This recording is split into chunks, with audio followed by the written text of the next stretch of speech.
Coming soon to Dread, the maid. Joy is the new maid of a royal house, whose previous maid disappeared under mysterious circumstances and is now haunting and terrorizing the family.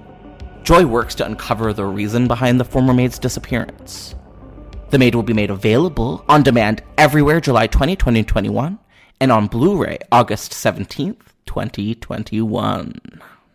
Welcome to Development Hell.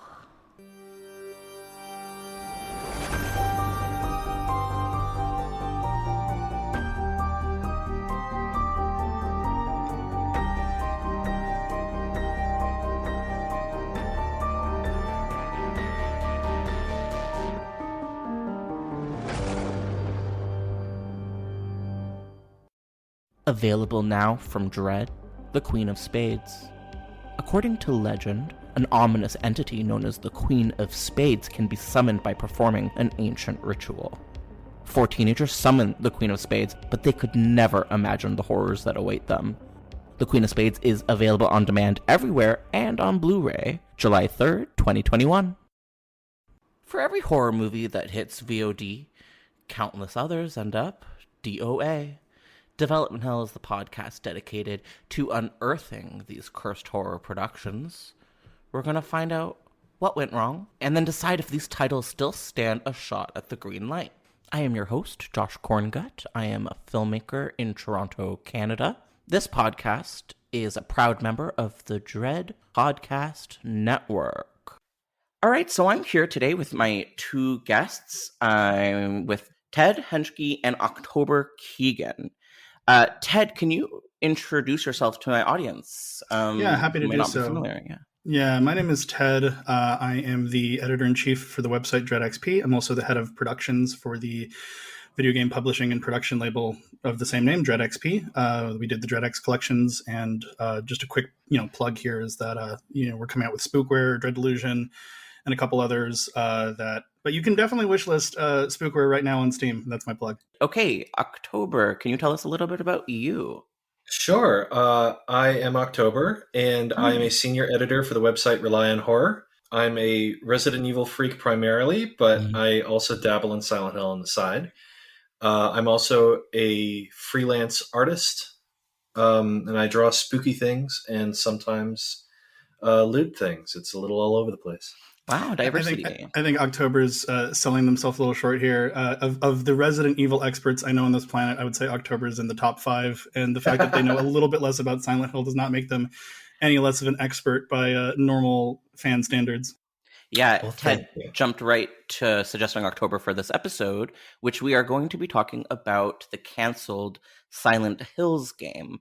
So generally, this podcast has only discussed horror films trapped in development hell, but we're expanding. We are extending our reach into video games. And why not start with what I personally would consider one of the more infamous canceled titles of recent, years, is Silent Hills. I myself am not a huge gamer, so I was very lucky to have Ted and October come join me today. I'm going to rely pretty heavily on their expertise, but I do love Silent Hill, the franchise. So I'm here and I am also excited about it, but they're probably going to lead me along the way. So today we're going to talk about the Silent Hill franchise as a whole, how we relate to it, what we think about it, if we like it or not. We're going to talk about Silent Hills, the 2014 production that didn't actually end up getting made. And we're going to talk about the future of Silent Hill, as well as why Silent Hills was ultimately canceled. So I want to start us off with sort of each one of us giving a bit of a rundown on our relationship with the Silent Hill franchise. So I'll start with you, October. What is Silent Hill to you? Like, how would you describe your relationship with the franchise? I'd say that Silent Hill, there's always been a discussion, whether or not video games are art. I hope at this point that's kind of been laid to bed. Video games are very much art, and if there is any greater example than Silent Hill, I would be curious to know what that would be. Silent Hill is something that I think is really hard, even like you said, if you're not a gamer, if you're not even into horror, I think that Silent Hill's a brand that you can't look at for any length of time and not go like, wow, this is something special. This is something that I haven't seen elsewhere. Not really. Silent Hill's been something I've been into since Silent Hill 2. I was introduced to it by a girl that I was trying to date in high school, and ever since then, it's been something that, like, Resident Evil is a game that I play because I want to play a video game. Like, I'll just put it on. Sometimes I'll have the audio on, sometimes not, and I'll listen to a podcast or something like that. Silent Hill is a game that I have to give all of my attention to. It's a game that I'm playing because I want Silent Hill. I want that experience, and I want that emotional high that it gives me, for lack of a better way of putting it. I love that. Do you have a favorite game in the franchise? I mean, from the series is in two very distinct halves, the Japanese half and the Western half. They're so different from each other. I think it's hard to pick one from both sides. So hard to pick one between all of them. So I'll do one for one side, one for the other. I'd say that for the Japanese games, probably 2, although, 3 is very close. With the Western games, definitely Shattered Memories. It's a very unique and experimental game, and I appreciate it for that. Cool. Yeah, we'll get into it a little bit later, but I am interested in learning a little bit more about the Team Silent games versus everything else.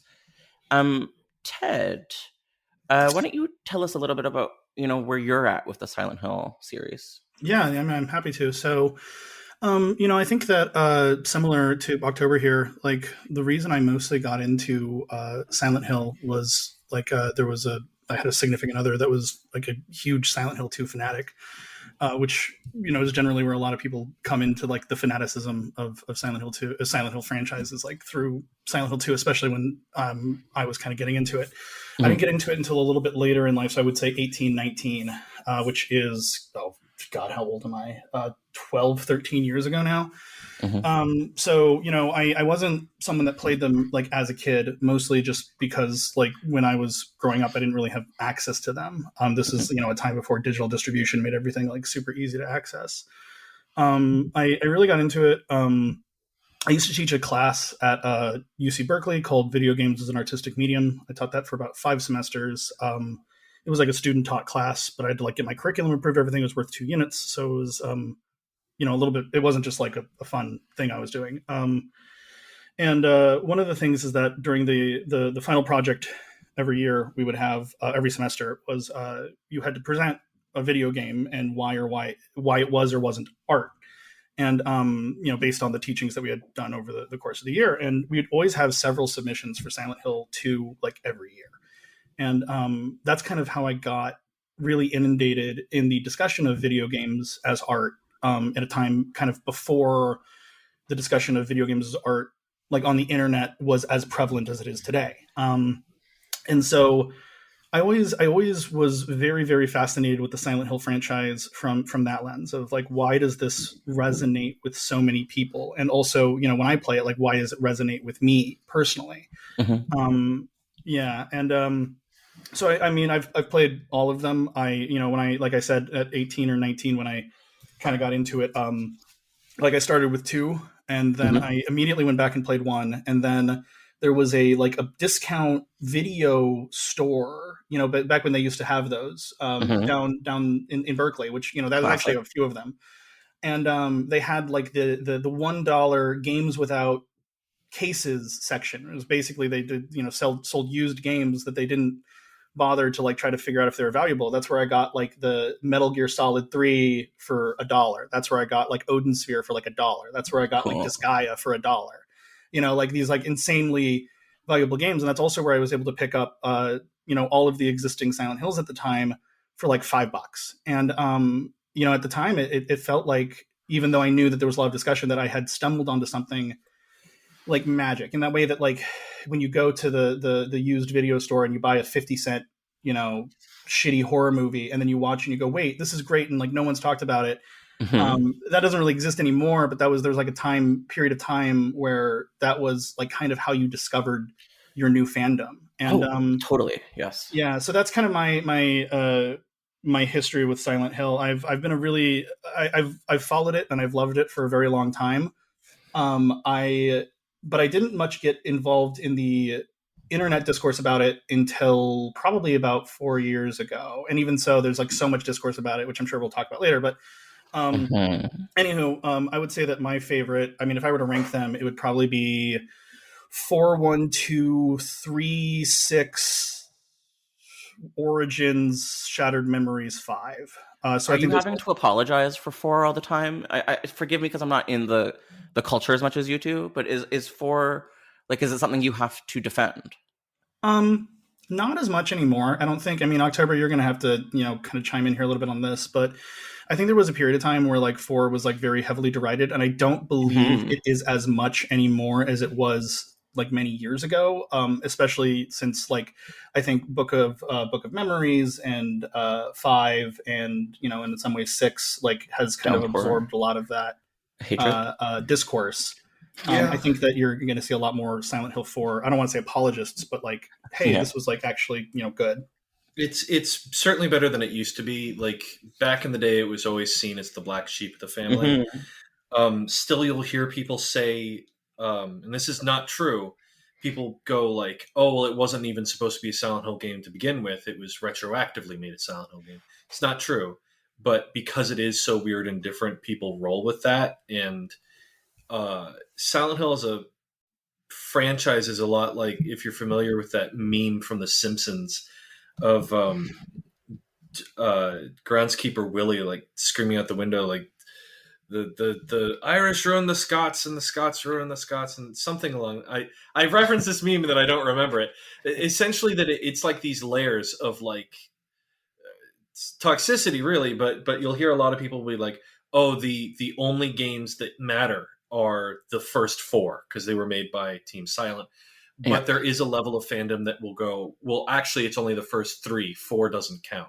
Yeah. And then even below that, there's another weird tier of like the only game that matters is 2, which is like, that's wild. All right, that's a wild take. Yeah. I think it's very similar if you were to compare it to like the Resident Evil fandom of the people that say like only Resident Evil 1 through 3.0 and Code Veronica count, and that 4 and on and the Light Gun games or whatever like aren't real Resident Evil games. And but I do think that that's like a minority of the fandom at this point. I think the only way you'd kind of get raised eyebrows is if you were to say your favorite was like Book of Memories or 5. Like that's probably the ones that would raise the most eyebrows. Just like if you were to say like Umbrella Corps is your favorite Resident Evil game.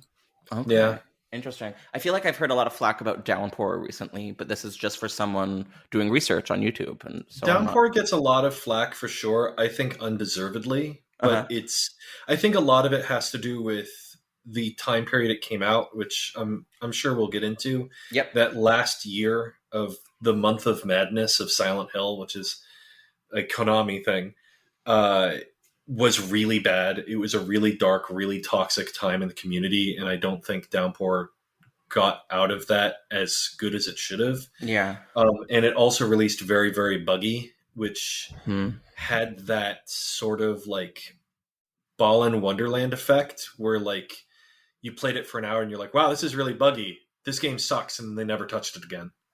Yeah, that's like, sad. I saw that happen with the Friday the 13th game for a lot of people. Yep. Which is sad because once that game got smoothed out, geez, like I was very obsessed and I played it endlessly. Well, it is interesting too because it is worth remembering that when Silent Hill Downpour came out, a lot of critics were talking about how it's a good step forward for the franchise. How it's I remember Zero Punctuation, who's very famous video game critic, talking about how it's actually better than he expected. He thinks that the franchise should die. I don't want to speak for him here, but I'm just trying to remember back to when it came out. Kind of the discourse at the time was definitely that Silent Hill, especially not from the hardcore fandom, but like from more of the casual gaming fandom, was that Downpour was a step in the right direction. So it is interesting to see how that perspective has changed over time, which is, I'm sure we'll talk more about this later, but something that's kind of been carried over throughout the entire Silent Hill franchise, is like the difference between how people talked about it when it first came out versus how people are talking about it at different points in time. Yeah, especially now when we can't take it for granted anymore because it's been 10 years since we've seen anything. I was talking to October a little bit before you got here about my experience with Silent Hill, which is from the perspective of just a horror movie fan and a very casual gamer. Like when I was really obsessed with like American Mickey's Alice back in the day, and that's sort of what led me down the route towards Silent Hill 2. But for me, it was primarily the film that got me switched on into the franchise. And personally, I'm a pretty big fan of the movie. Like every time I watch it, it holds up maybe a little bit less and less. But I think for the same reason that people connect with these games, the movie was really cerebral and outside of the box, and it's just not something you get to see a lot, specifically in the horror genre, where we're so used to action and a lot of like gunfire and stuff like that. Instead, we get this really psychological, cerebral horror story with Silent Hill, and I think a lot of people are drawn to that. What of course, you're talking about the film Silent Hill Revelations 3D, right? I absolutely. Yeah, we're talking about Revelations. Yeah, listen, I'm not the person that hates that movie the most in the whole world, but yeah, I am. Are you? Yeah, like Carrie-Anne Moss was trying so hard. Look, the presence of good actors in a movie. I mean, Carrie-Anne Moss was also in The Bye-Bye Man. You want to say that was good? I mean, God, listen, she was. Was I bored? No, maybe I was actually. There's a story I probably shouldn't tell, but I will anyways. I was doing the press junket for The Bye Bye Man, and I was interviewing Carrie-Anne Moss and the dude that looks like Anton Yelchin that was in that movie. Isn't Anton Yelchin?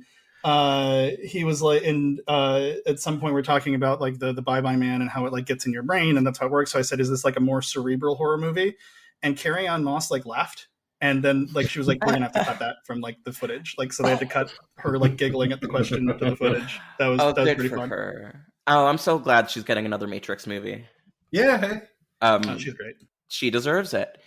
Yeah. So, what did you guys think of the first Silent Hill film? What was your relationship with it then, and maybe now also? October, maybe we'll start with you. I love the first Silent Hill movie. I actually, something I'd really like to do an article or a video on someday. I recently watched both of them back to back, and I think that combined, they are a wonderful example of how to and not to adapt something. That first Silent Hill movie, I think, holds up really well because it's more about capturing the game's atmosphere and tone and sound and look. I mean, you look at that movie and it's immediately like, oh, it's Silent Hill. And the fact that they actually had Akira Yamaoka do like it's basically just the soundtrack from the first 4 games with some mild remixing by, I think it's Jeff Dana, who also did the score for the second Resident Evil movie. Cool. And it has all of those feelings. So as a fan, you're like, oh, this feels right. They went out of their way to do things like recreate the opening of the game's first Otherworld section, and that's like almost shot for shot in certain places, which is really cool. Is that when they drive in? Is that like when the sunlight first dies out and Rose is walking through the chain link corridors? Right. It's almost shot for shot of what that moment is from the first game. Yeah. And as such, you have fans going like, wow, this is neat and interesting. This reminds me of the games, but it also doesn't do what the second movie does. The first movie uses a completely original cast, save for Sybil Bennett, who's basically the same as she was in the game, except maybe like a little angrier. In the game, she's pretty chill. I'm sorry, is that the cop? Can you remind me? It's the cop, yes. Yeah. Her name isn't coming to me, also from The Walking Dead. Right, yeah. But so as a fan, there's nothing there. They aren't ruining a character for you. You're not like, oh my God, they turned Harry Mason into this. They aren't. They don't understand this character. Instead, they just made up a new character that plays the same basic role, but from a different perspective. Yeah. As opposed to the second film, which is all characters from the game. and every single one of them is wrong, about as wrong as you could possibly get without like actively telling the audience to go fuck itself. Are we allowed to swear on this? Oh, absolutely. Okay, cool.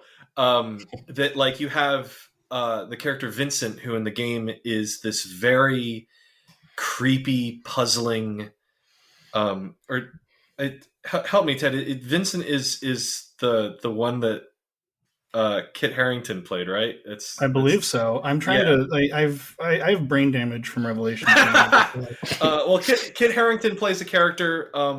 He actually filmed it before he became famous because of Game of Thrones. It had to have been, with one of the worst American accents I've ever heard. But he's playing a character that in the games is this very creepy, manipulative, like string puller. He's just like he's like, you can't tell if he's if he's helping you or leading you down the wrong path. And he famously has a line in the games where Heather says something along the lines of, I had to kill all these monsters to get here, and he goes, "Oh, they look like monsters to you? Cool. I'm just kidding. It was just a joke." And it's like this really unsettling moment of like not knowing where you stand with him.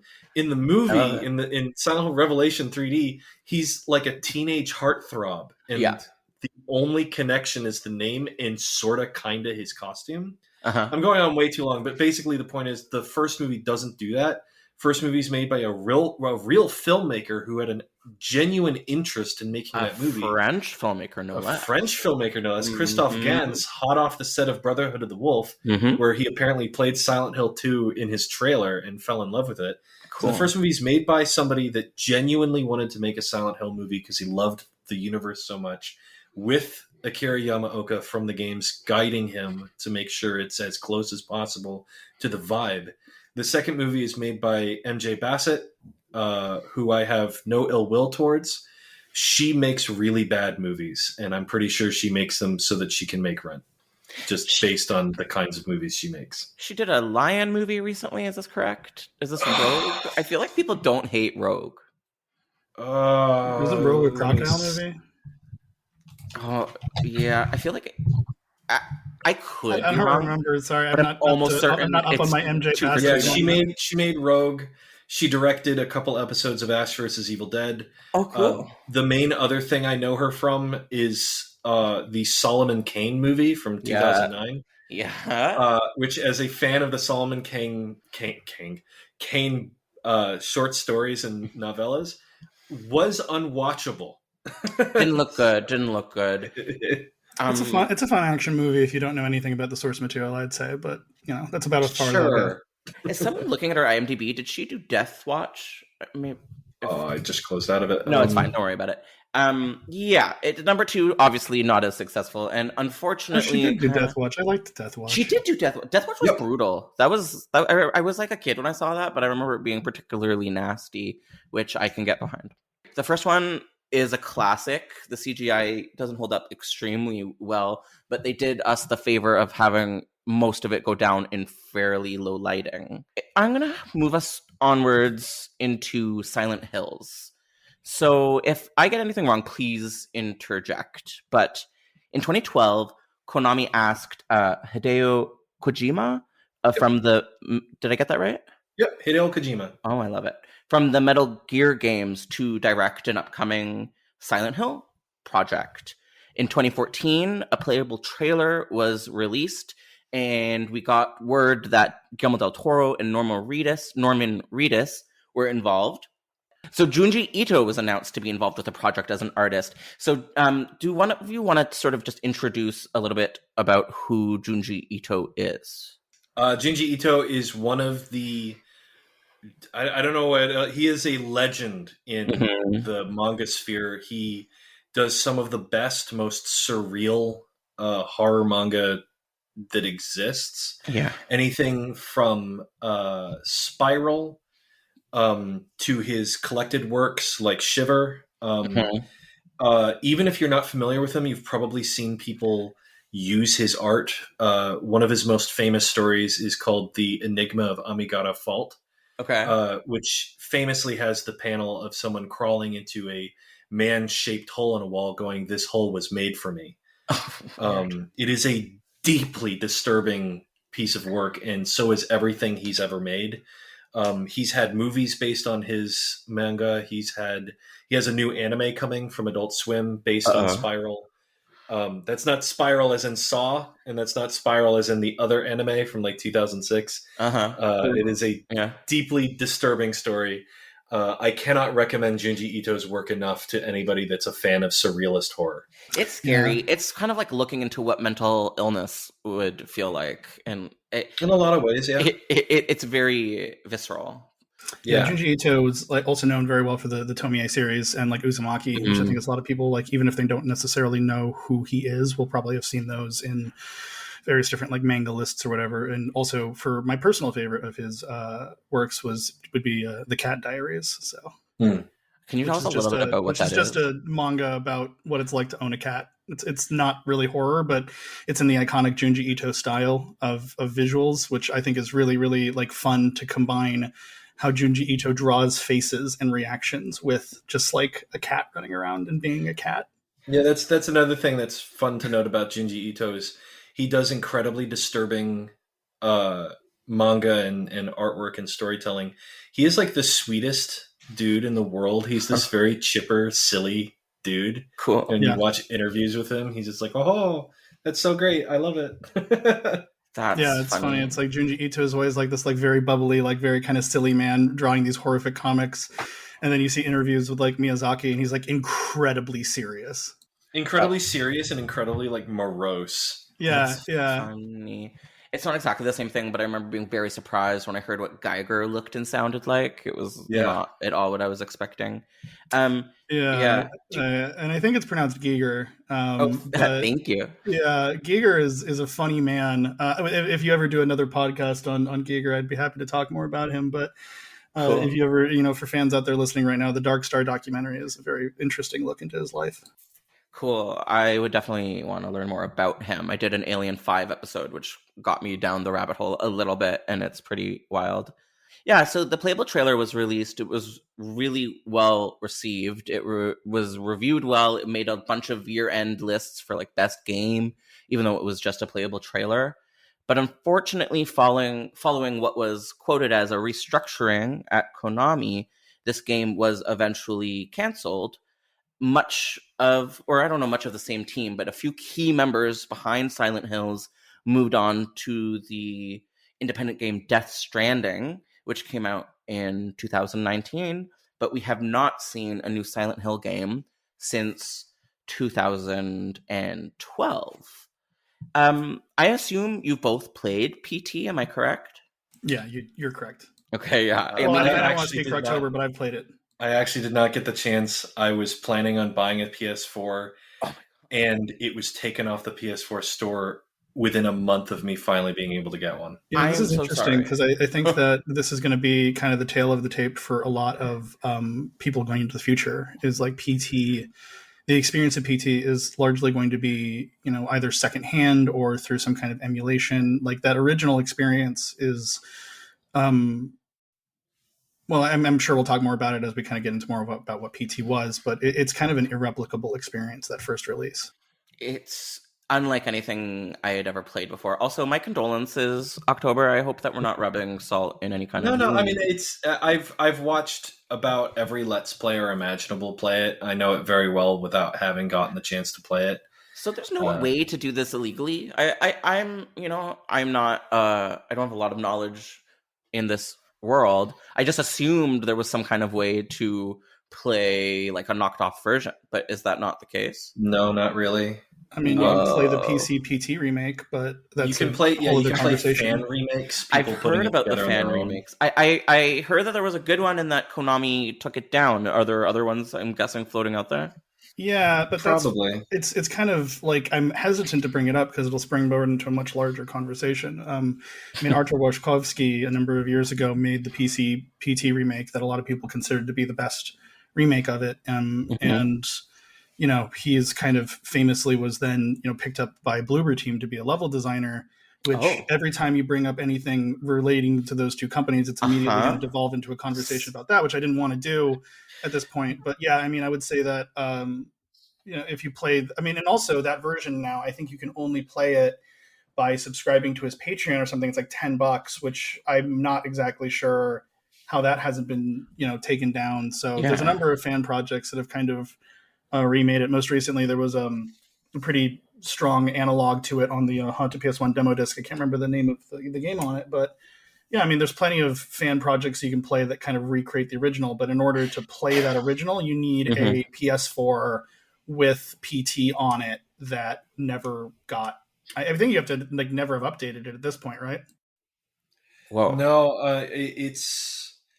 I think as long as you have it on your system, you're fine. If you delete it from your system, there's a weird backdoor bullshit way of re-downloading it that's requires a bunch of weird steps because it is no longer available on the marketplace. You cannot re-download it like the way that you would re-download any other PS4 game that you own. But yeah, it has to have been downloaded on the PS4 that you're playing on when it was available. That's the only way to play the original version of it. Wow, it's sad that we're living in a future where, we were talking about how games are so accessible, but then something like this happens and it reminds you, it's a pretty fragile system. Yeah, weird. We're coming up on 10 years since PT was taken down. At this point, it might as well. I mean, it's as much an urban legend as like Slender Man. Totally. Yeah. Scarier, maybe. Yeah. The cancellation ultimately. Ed, how would you describe your experience with PT? What was PT? What was that experience like for you as a player? Yeah. So I discovered PT in the early days, kind of when it first dropped. I had a buddy call me and be like, you have to download this thing. It's all over the forums. Back when NeoGAF was a thing, it was like, hey, you got to check this out. People are talking about this all over NeoGAF of this game. And so I went onto the PlayStation Store and I downloaded it. And it was actually when I first started playing it, the buzz around the time was that it's so scary that you can't finish it. And I was kind of bullheadedly, arrogantly, young manly determined to kind of finish it, despite because of that kind of fan reaction of this is the most terrifying game ever made. And there was something distinctly, uniquely terrifying about it because of the crowdsourcing of information about it. I mean, you couldn't just go into game FAQs and then find out, how to get all the stuff. It was back then it would take a whole week. I think it took people 4 days to kind of figure out all the secrets and stuff. But, we're in an era now where, any kind of secret content in a game is either locked so deeply it takes 20 years to uncover it, and only by people that are decompiling the code, versus the other kinds of secrets are kind of online even beforehand, because usually the companies are going to leak those out to the people that are making the guides or whatever. I think that there was a sense of, I have to pay attention to everything in this, and that made it more terrifying because you were never sure where scares were coming from in that game. Because there's a quote out there about Hideo Kojima saying that he wanted to make it as terrifying as possible. And if you know anything about making horror games, there's only so scary you can make a horror game before you turn people off to it. Yeah. And he kind of wanted to throw that rule book out the window and make it as terrifying as possible. So it's a game that kind of relentlessly, well, I don't want to say relentlessly, there's a relentless aura of fear, despite the fact that things aren't jumping out at you all the time. And so my relationship with PT was trying to figure out all these secrets, trying to figure them out on my own in those early days, and then kind of coming back to it after kind of jumping into some of the online discussion to find out, where do I find all these different fragments and all that stuff. And, and when I had actually managed to kind of inoculate myself from the spoiler of it, because it wasn't announced as being, a Silent Hill game. It was just PT by, what was it?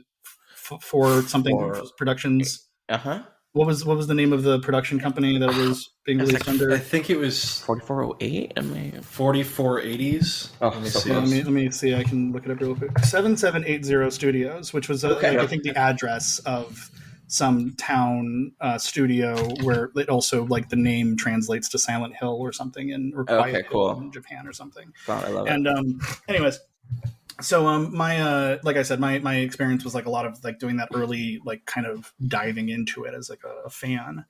And when I saw that trailer and I heard that music and I saw who was behind it, I mean my excitement was a level that I very rarely feel nowadays. Like it was a really, I think that one of the reasons that it's so hard for people now to understand some of the fervor of the fandom is, including me, sometimes it's hard for me to understand, some of the deep lore, especially. I mean, obviously Silent Hill 4 is about cutting the tip of your penis off. We all know that.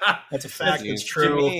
Are you, just real quick, are you familiar with what Ted's talking about? Not even a little bit, but now I'm intrigued. In 2015, a mod on the Silent Hill Wikia had like a nervous breakdown or something and re-edited the hell out of the main villain from Silent Hill 4's Wikia page into a long ramble about male circumcision and how that's the reason why the villain is so traumatized. And when other mods tried to be like, hey, take that off, he like doubled down and locked the page and started adding in like rambles about the Illuminati and how Americans are sheeple and shit. Not good. And it turned into a gigantic whirlwind of nonsense that even like developers became aware of because it got so out of control.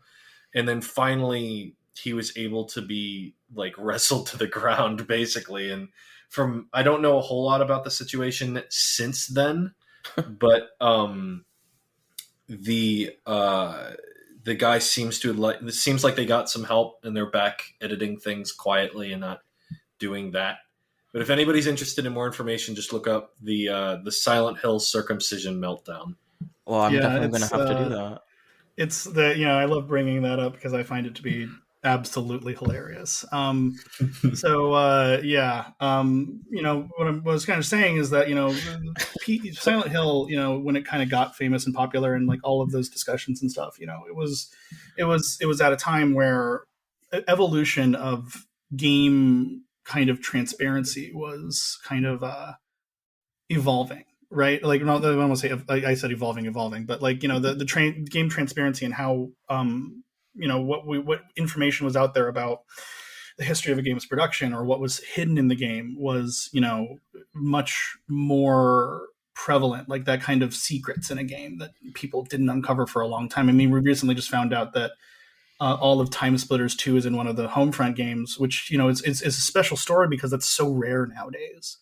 And with Hideo Kojima, the kinds of games that he made were rife with that kind of secrets that people would have to uncover. I mean, like even as far up as Metal Gear Solid 4, like the if you did that special, like if you didn't fight Ocelot, like there was a scene where you like would kiss him.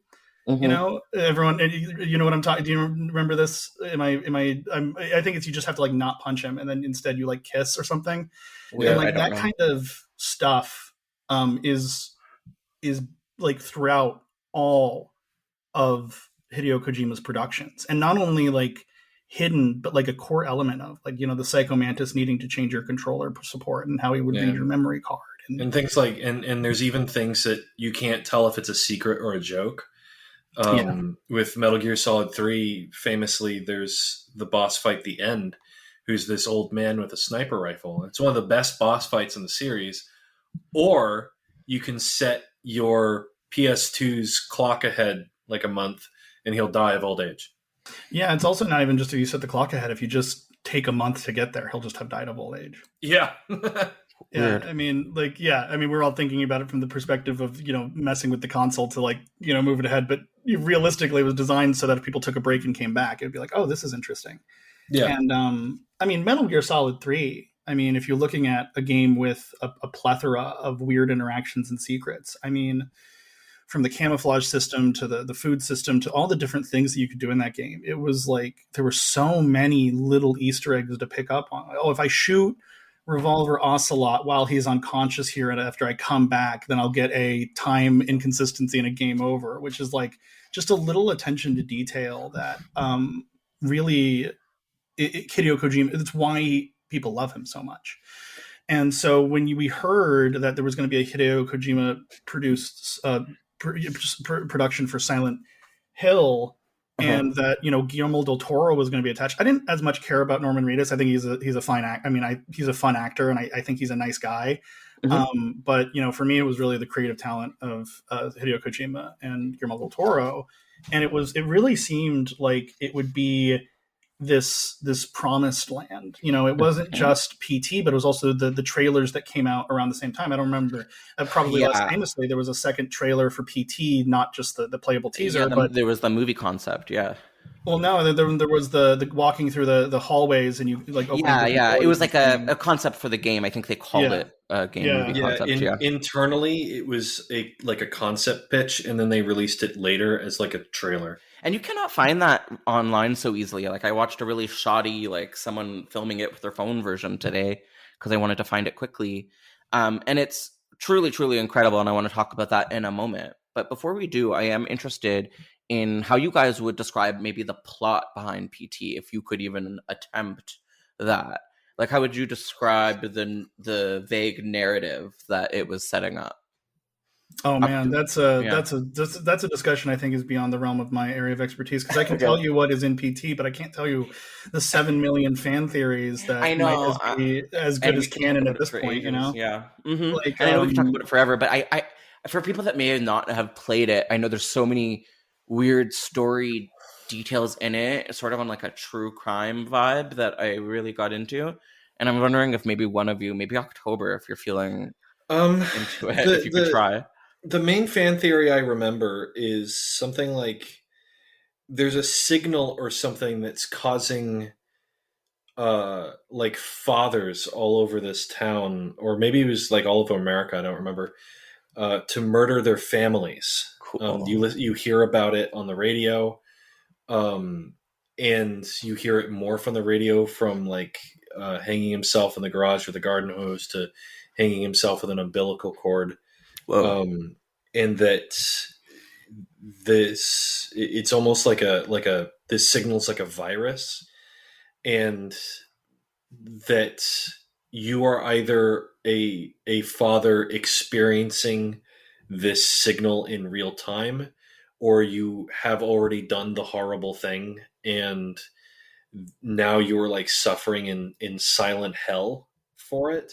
The game makes it very, very deliberately vague, and a lot of the puzzle pieces point in weird opposing directions. It is worth mentioning, Kojima is very clear that PT was not Silent Hills. That was its own story and was not part of the main Silent Hill game.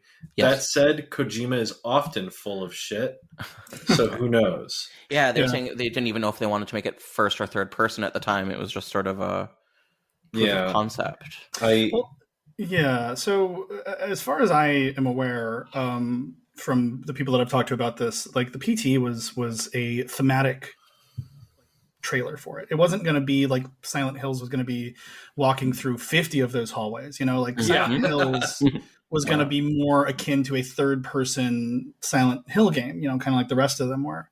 I kind of vaguely remember him saying that it, like, you should remember that Fox Engine was designed for open world. Yeah, I mean, I was just going to say that if you look at what Death Stranding became, I think it's pretty obvious what kind of game Hideo Kojima likes to make. Oh, that's so sad. We could have had an open world Silent Hill. Well, all the Silent Hills are relatively open world. I mean, like a massive scale open. I mean, Silent Hill's open world in the same sense that like my neighborhood is open world. Yeah, there's like 4 blocks. Yeah. I mean, I think the Downpour was probably the most. It's the most. It has like actual side quests and stuff. Yeah. That was and then the rest of them, I mean, there's a lot to explore that makes it seem bigger than it is. I mean, it's a series of linear levels, but there's like a lot of places that you can go to find details. I mean, they really up the scale compared to a lot of other horror games. I mean, especially for like something like Resident Evil for comparison. Like, you know, there's so much more space to move around in Silent Hill, especially the original one. Yeah. In Silent Hill 2, I mean, I think the first two are kind of more similar mechanically than some of the later ones, but... Mm-hmm. Do you know, I'm sorry, Junji Ito had any involvement in PT or in those proof of concept trailers? Know. I mean, it's interesting because, like, you know, so much of it is rumors and speculation, and this person had a meeting at one point with this person, but then again, like, a lot of what you're getting into is like the weeds of game design, right? Like, there's a lot of conversations that individuals will have that like never really gel into anything, but through the lens of retrospective kind of recreation of the lore and reality, you know, you can say, oh, well, this person was obviously going to do this and blah, blah, blah. But that's kind of part of the mythology of PT, and part of why it's kind of stayed so strong throughout the years is because we don't know, and because there's so much, and these answers we will like probably never get. Mm-hmm. Which is very thematically Silent Hill. So maybe it's all part of some kind of big master plan. It's all part of the plan. Yeah. / there is no plan. And I think it was just a lot of egos probably getting in the way of each other. But we're going to get into that right now with why Silent Hills was canceled. So it's rumored that the creator and Konami experienced a falling out around this time, which is why he left the studio. And it wasn't long until Del Toro announced that Silent Hills was canceled. Basically, the next day, I believe PT was removed from the PlayStation Store. And like the day after that, Konami basically announced it had been canceled. And then years went by, and correct me if I'm wrong, but it seemed like Konami was moving away from these cinematic games and into the profitable world of mobile gaming, which is sad because... Mobile and gambling machines. And gambling machines? Wow. Yeah. And famously, the big one that a lot of fans, and you'll see them still make jokes about it, even with some of the recent developments with Silent Hill. There is a patchy slot machine, which is a very specific Japanese kind of gambling slot machine. And there is a Silent Hill, well, there are multiple Silent Hill ones now, but just after PT was canceled, or Silent Hills was canceled, a Silent Hill 2 themed patchy slot came out, which uses all new animation with James and Mary and the whole cast. But all the new animation is like this weird action movie shit. It very much resembles like a QuickTime event from like Resident Evil 5. And it has this horrible butt rock soundtrack. And it famously has a clip of Pyramid Head like smashing his sword down, and it goes, "Hit the lever!" Oh no, I would play it though. You can check out a full playthrough over on I think the channel's called Whitney Plays. She is the world's greatest Silent Hill collector, recognized by the Guinness Book of World Records. Cool. Whitney Chavis has a full playthrough of it on her YouTube channel. Okay. It is a nightmare, and my favorite part of it is that it has a new song, the very last song ever recorded thus far for Silent Hill. It's called The End, and the lyrics make it sound like a suicide note. Yikes, that's not what we wanted to hear, especially for a franchise that had such good music at points. Oh yeah, throughout. Although I don't know much about the original songs per se. I don't have any information on that. But the scores are just out of the world. Yeah, I mean, all the songs are also written by Akira Yamaoka with Mary Elizabeth McGlynn contributed to them. Donna Burke contributed to a few of them, who voiced Angela in Silent Hill 2. She also sings all of the songs for Metal Gear. Cool. And his name is not coming to me. There's a dude, Joe Ramersa, I think his name is. And the four of them were like the Silent Hill band. I don't think it ever had like a real name, but they recorded all of the songs for those games. And then Akira left that band, and Troy Baker, of all people, stepped in to record new songs for Book of Memories. Mhm. But Akira was secretly invited back to play lead guitar on Love Psalm, which is the end credit music for Book of Memories. Cool. Yeah, we could do a whole podcast on the music from that franchise. I mean, for sure. People would listen to it too. I mean, there's a large fandom for the Silent Hill music. I mean, the aesthetic of Silent Hill is almost as much as like if people are a fan of that is almost as much as the games themselves. Actually, I forgot to mention, like when you guys were talking about the Silent Hill movies, what I was gonna say is that, like, really the most important thing that the first Silent Hill movie did was expand the thirst fan base for Pyramid Head with his massive amount of cake. And like, I just like it's one of those like eternal constants in the Silent Hill fandom is people thinking that Pyramid Head is a hot dad. And it's just too unfortunate based on his backstory and all of that. I mean, well, that's an interesting point. I mean, I don't really want to get too much into that because, like, I think that if Silent Hill 2 were to come out today, there would be a lot of things that people are highly critical of. They would say that it's a game that justifies murdering your wife. They would be pointing to the very obvious rape scene and the problematic implications of that. And I think that it's very, very difficult to kind of talk about something that came out so long ago in a modern context, because 20 years ago it was very, very different what shocking content was, and also what shocking content was acceptable. I mean, it's interesting to think about, what if Silent Hill 2 would be as lauded today as it is now. And it's also interesting to mention that, like, Silent Hill 2 was not as lauded when it came out as it is today. I mean, and that's evidenced by Silent Hill 3, which I'm not sure if you're aware, but Silent Hill 3 originally wasn't going to be a direct sequel to Silent Hill 1. It was originally going to be a different story, kind of like how Silent Hill 2 was a different story than Silent Hill 1. And but fans complained that Silent Hill 2 had nothing to do with Silent Hill 1, which is so funny to think about, fans complaining about Silent Hill 2 in a modern context. But like Silent Hill 2, having a different story than Silent Hill 1, is why they made Silent Hill 3 a direct sequel. And to my opinion, was to the detriment of the franchise, though some people 3 is their favorite. I happen to not like it as much. Yeah, people love 3. My only experience with 3 was playing those not good remasters from 2012, and I just couldn't figure out the controls. But I would love to actually play it for real at some point. Have you played those Xbox 2012 remasters? I have a copy of Silent Hill 3 sitting right next to me right now, actually. So if you ever want to play it. We would never have Silent Hill Revelations without Silent Hill 3, so we really have to be grateful for it. Yeah, we have to be grateful. I mean, it's the truest thing about the movie to Silent Hill 3 is how it ends with a sword fight between Pyramid Head and a Cenobite. That was the canonical ending of the franchise to me. I mean, that's the real problem with Silent Hill 4 is, like, how do you bring the series back after the Cenobite and Pyramid Head fight? I want to show off a little bit. I went to theater school in Toronto, which is where these movies were kind of filmed.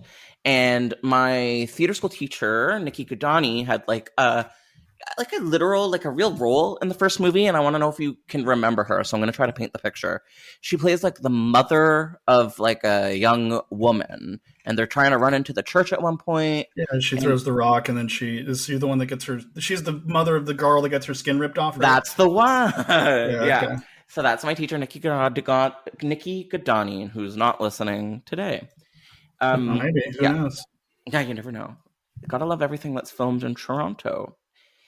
So wrapping up on why Silent Hills was canceled. Yeah, I can actually launch into a large thing about this. I'd love to hear it. I would love to hear it. I think that's actually a little bit more basic than people think. Like, I think that, you look at, there's a lot of rumors about feuds or whatever going on behind the scenes. And I think that probably the most shameful moment in Konami's history is where they refused to let Hideo Kojima accept the award for Metal Gear Solid 5 at the Video Game Awards, which it's embarrassingly bad. Yeah, I mean, it's so funny because Jeff Keighley, who gets a lot of flack for being a little bit milquetoast, but I respect Jeff Keighley a lot for being basically a professional, a consummate professional. He was he even said on the show, this is this is embarrassing and shameful that Konami will not let Hideo Kojima come accept this award, and I just want everyone to know that I think that this is just not okay. And for Jeff Keighley, the guy who's made his entire career off of not making waves, to say that, to me was a big big freaking deal. I mean, it wasn't as big to me then, but it is like when I'm looking back on it now and looking at how he's built his career, it's like, wow, that is actually pretty fucking shocking.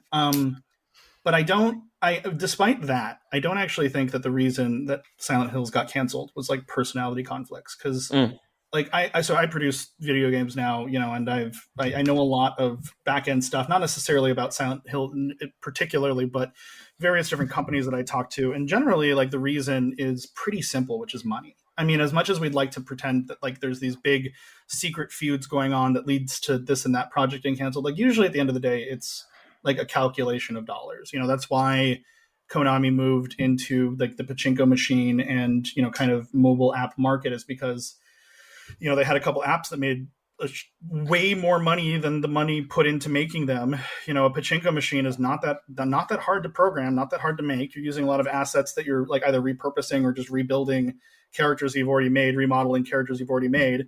And, the amount of money that you can make on those is astronomically higher than the investment that you put into them.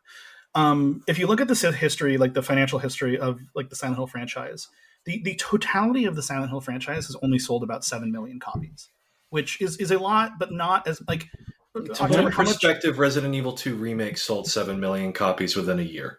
Yeah, exactly. That's what I was just about to say. Like, and I think Resident Evil 8 has already sold 7 million copies in the first like 2 seconds of being out. That's so sad to me. And I mean, obviously, it was a time where less video games were sold in general. Like the market has grown, so the amount of games being sold has grown. That's natural. But excuse me, even compared to the success of the Resident Evil franchise, Silent Hill was always like trying to play catch up to a very large degree to the success that Resident Evil is seeing. Hideo Kojima games cost a fuckzillion dollars to make. Like if you look at Death Stranding, I would be willing to guess Death Stranding was probably $250 million. I mean, if you look at like the visual fidelity, all the actors he had to have, like things like that. I mean, I would low end estimate 100 million is what probably they were asking for. He was asking for. God damn. For Silent Hills. And, even at something like 50 million or to 100 million, I would be guessing, I would theoretically say it was probably higher than that. But that's kind of my ballpark, is like, just playing conservatively. You're looking at a franchise that has only sold 7 million copies, which generously $60 a copy over that, whole, number of games. You're looking at 300. What am I looking at? So it's like, 76. So like 360 like $1 million, $420 million. Yeah. Like $420 million. Like, and if someone comes to you and they're like, give me $100 million, you're like, that's like a quarter of what the franchise has made total across like 10 games. Or I guess it's 8 games, because one Origins. 8 main games. Nine games. Yeah. Like, and so you're like, wow, you want me to like give you a quarter of what we made for 9 games conservatively, and high end half? Like, there's just no way. And so I'm willing to bet that really it was a battle of the budget there. And there is a lot of questions about why was PT released and then canceled? Why was it announced and then canceled if they'd already kind of made these decisions? And why were they so cold to Kojima in a way that is like very public?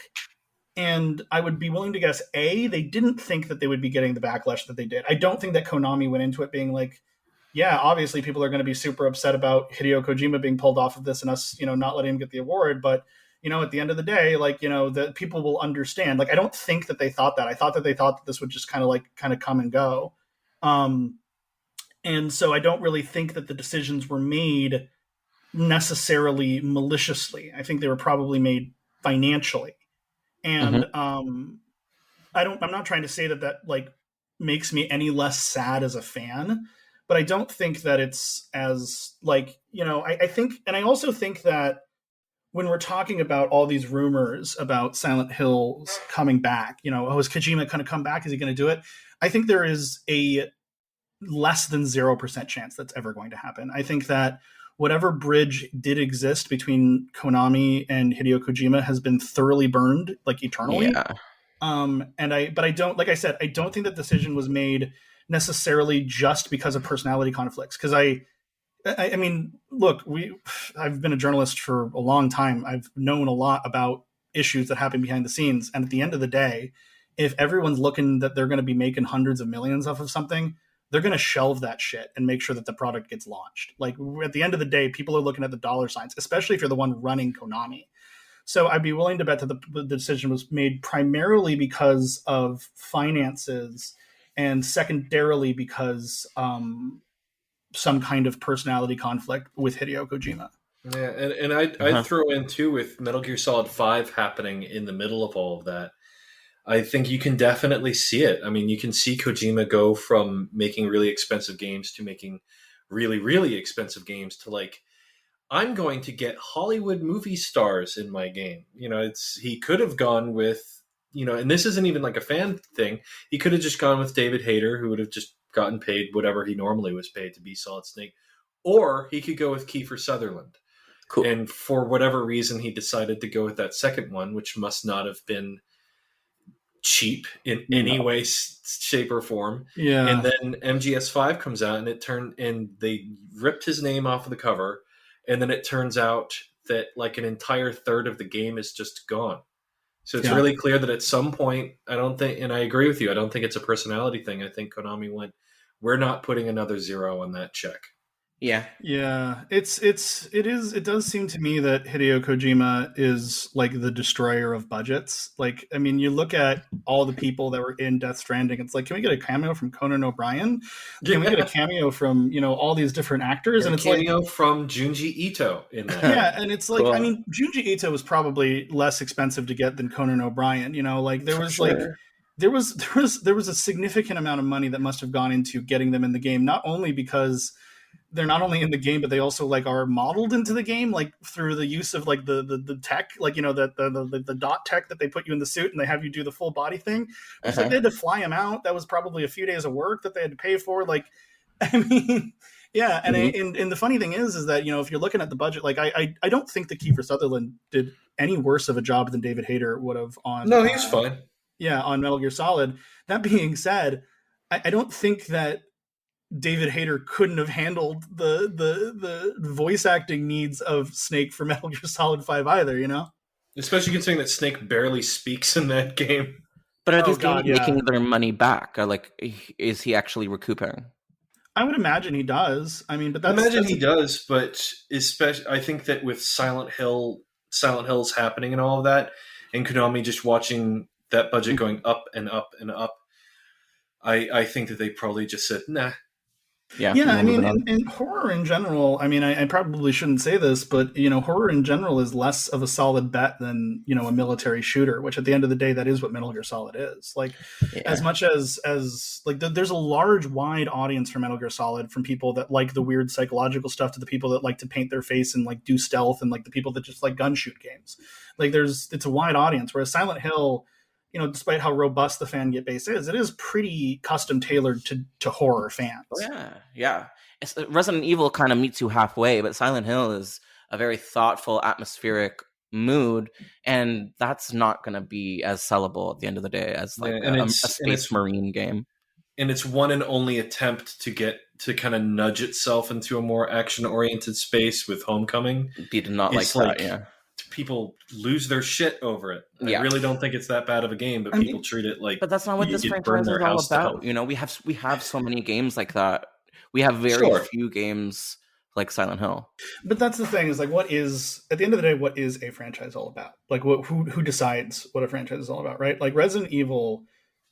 I would say that the biggest benefit of Resident Evil as a franchise is that, like, Resident Evil has consistently made a lot of content consistently since it kind of started. You know, there's always new Resident Evil projects on the horizon, whether or not it's a main series franchise or something like Dark Side Chronicles or something like Umbrella Corps or something just like more re-releases. Yeah. Exactly. There's always something coming out.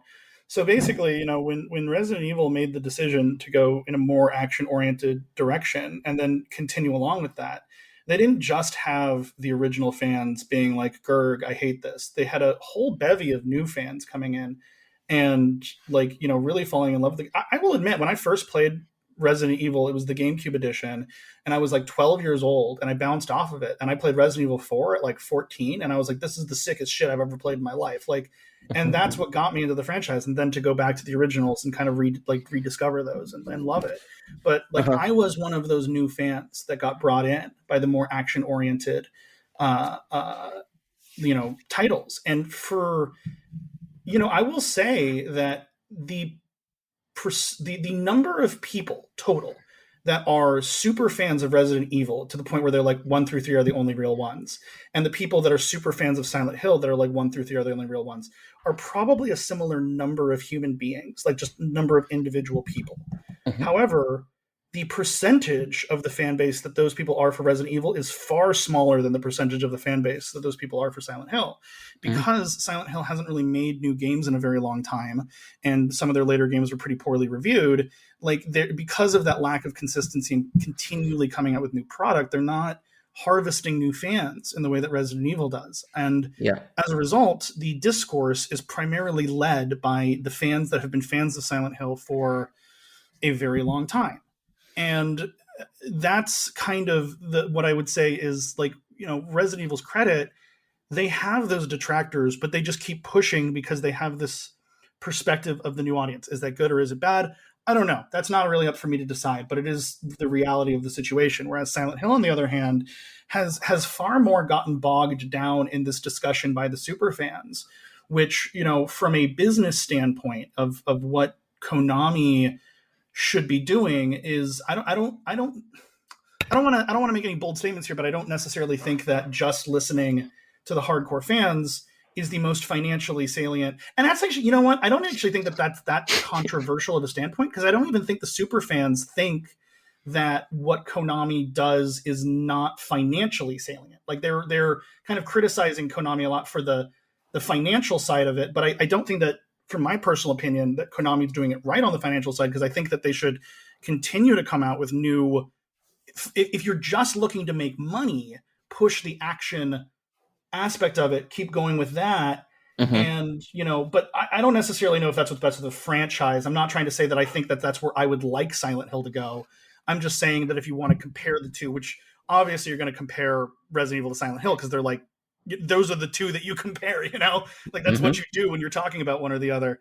And, so I think that, I just find that to be a very, interesting conundrum for Konami, because, what you said about, is that what Silent Hill is supposed to be, is like, what even is Silent Hill supposed to be at this point? Like, what is the Silent Hill game people would be happy with? And I don't even know if it is Silent Hills, because Silent Hills has the benefit of having never come out. Like, we never have to have that conversation of, did it live up to our expectations? It's kind of like the Lost City of El Dorado. Is the whole pyramid made of gold, or is it just the Fountain of Youth in the middle, or something like that? It doesn't. That you can only fantasize about it. Yeah, you can only fantasize about it. And I don't know. It's an interesting dilemma, because at a certain point you have to ask who owns a franchise. Is it the fans, or is it the creators? And obviously, from a financial sense, it's the creators. But when the only content that has really been produced about Silent Hill in the last 7 years since PT came out, I think it was 2014. So 7 years. In the last 7 years, really the only content that's come out about Silent Hill are the pachinko machines that are a joke, and the fan theories keeping it alive. So I can understand, to a certain extent, the sentiment of fan ownership of it, because it's kind of like the Star Wars fandom with like the ice cream machine guy. Do you guys know what I'm talking about with that? Yeah, a little bit. Yeah, so Cloud City, during the scene in Cloud City where everyone's running, there's a guy that's running. It looks like he's carrying an ice cream machine. And so fans kind of created this whole backstory about, who he was, and he's the best ice cream maker in the galaxy, and, he loves ice cream so much. Oh my God, where's the Disney Plus show about that? Well, no, when they retconned the series, and I don't want to say retcon, but when they tightened the canon with the Disney acquisition, they redid that character's backstory, so now he's like part of the rebellion or whatever. And he was like, it's a secret code, and it kind of felt like, to me, it felt like a big fuck you, because it's like, why are you even touching that? That's such a small part. And I get you're acknowledging the fan base by giving him an official backstory finally, but why not give him the official backstory that the fans have come up with, which is the ice cream guy? But at the same time, you have to maintain the integrity of your copyright. You can't let really there's a real reason why you can't just let the fans write your lore, because then there's a copyright issue. So, there's a lot of that goes into why these certain decisions are made, and who really owns the fandom for it, and who owns the essence and the soul of Silent Hill. And I think that we're at a point right now where, like I said, the fandom is primarily people that have been fans for 10 plus years. And so they have a very specific mindset of what they want it to be. So any kind of evolution of that is going to, or change or massive alteration is going to be, a big letdown to that core audience. And as a creator, it's hard to find those voices that are okay with it, because that core audience is the loudest demographic now, because you don't have that casual audience that something like Resident Evil does. And I know that was a very long-winded statement, but I think that it's important to keep that in mind. Yeah, I mean, just to follow up on you, I agree with you to an extent. My stance would be is that at this point, I mean, I think if anything, Silent Hills probably did more damage than anything. It brought a lot of eyes on Silent Hill, but it's also created this weird vortex where, for whatever reason, people think that Silent Hill cannot exist without Kojima, when Kojima really doesn't have anything at all to do with Silent Hill. He made the one thing and then he was gone. Not even the one thing, right? Yeah, I mean, he made PT and that was it. Yeah. So now we're in a place where the core fan base you're talking about kind of hates Silent Hill, and there's a general sentiment of just like, never make a game again, never touch it. And you have Konami, obviously there's money on the table to be made. We'll probably cap this conversation off with talking about the future of the franchise, but I don't know. I think that if I was in Konami's shoes, fuck the fans. The fans won't like it no matter what you do. Yeah. I mean, actually, I don't want to say fuck the fans because I'm afraid of getting death threats, but and then the same I'm not saying that I'm saying fuck the fans. I'm saying that that's what they, from a financial standpoint, probably should say, because fans won't buy it anyway. Well, it's weird because I think that like a lot of people have a hard time taking the long perspective on it, because like I said, Silent Hill 2 was like kind of trashed on when it first came out for being not a continuation of the first story, which is now like, how could anyone trash on Silent Hill 2? It's the best game ever made. But and I think it's great. I like 4 better just because I like the internal part, like the part in the apartment. I think that's super just cool. But that was back when the series was like trying to evolve. Like Silent Hill 2. Like, okay, it's so funny because I was watching the Saw franchise recently, right? And like Silent Hill is in similar ways, reflective of a lot of horror franchises like that. The Saw canon about Jigsaw trying to teach people lessons and doing it because of basically the entire what we imagine Jigsaw as a character to be. That was established in Saw 2. In Saw 1, he was just a serial killer that like you didn't really know his motive or what he was doing or why. Like that whole thing about, you need to appreciate your life or whatever, that really wasn't put in until Saw 2. And so, the fact that he was a cancer patient, the fact that he was, they did have allusions to that he was a cancer patient in Saw 1, but like, the whole moralism of the Jigsaw killer was invented really in 2 and elaborated on, mostly in like 3 and 4 and all those later movies that were later installments in a horror franchise. 5 was good, way better than I thought it would have been, and Spiral was good, but there's a I didn't hate 6. I don't want to try to devolve. That's fine. I'm But like the original Silent Hill, like Silent Hill 1, I mean, what we imagine Silent Hill now as, right, is like a place where people go and there's a psychological representation of their own internal trauma, and the city itself molds itself in some way or another to the internal trauma of the individual. And that's Silent Hill 2, that's Silent Hill 4, Homecoming Origins, Shattered Memories, Silent Hill 3 to an extent. But Silent Hill 1 is a story about like a dude that comes to a creepy town and his daughter gets kidnapped by a cult. Like it's not the same kind of story. I mean, there's a psychological element to it, but it's like it's not what we imagine the world of Silent Hill that was established in Silent Hill 2. Yeah, all the Silent Hill evolve. Yeah, all the sequels, like, what does this creature's design mean? You know, how is this influenced by the main character's psyche? I think this represents James's lust, and someone was like, it's a dinosaur. It's a like big worm. I remember reading the handbook for Silent Hill Origin, and it was like the dogs in the game were representative of all the dogs that the truck driver ran over. I'm like, fuck off. Box head was like Pyramid Head, but a box. And I was like, fuck off, come on. And the weapon degeneration was because they hate me. Yeah, but what you're saying about like an evolution of a franchise is sort of like with Michael Myers being the brother. We don't learn that. That's a really good example too. Installment.